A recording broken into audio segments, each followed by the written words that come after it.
Hi అండి, నమస్తే. ఈరోజు ముల్లంగి దుంపల ఫ్రై చేశానండి. చాలా రుచిగా ఉంది. దీంట్లో ఆకులు కూడా వేసి చేశాను. టేస్ట్ అయితే చాలా బాగుంది. దీనికి కావాల్సిన పదార్థాలన్నీ ఇలా రెడీగా పెట్టేసుకున్నానండి.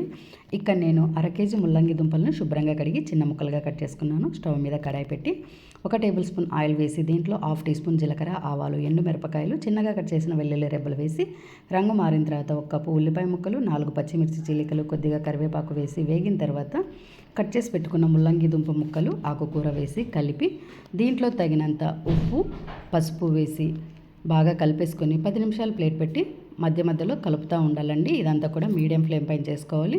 దీంట్లో నీరంతా వచ్చి ఇదంతా ఎగిరిపోయే వరకు, ముక్కలు బాగా మెత్తపడే వరకు ఉడకనించుకోవాలండి. దీంట్లో అనేక ఆరోగ్య ప్రయోజనాలు ఉంటాయండి. ఇది అందరికి కూడా చాలా మంచిది. ఇప్పుడు దీంట్లో 1 టీ స్పూన్ కారము, 1/2 టీ స్పూన్ ధనియాల పొడి, 1/4 టీ స్పూన్ జీలకర్ర పొడి వేసి ఈ మసాలాలన్నింటినీ 2 నిమిషాలు బాగా వేగనివ్వాలండి. అంతే, టేస్టీగా ఉండే ముల్లంగి ఫ్రై రెడీ అవుతుంది.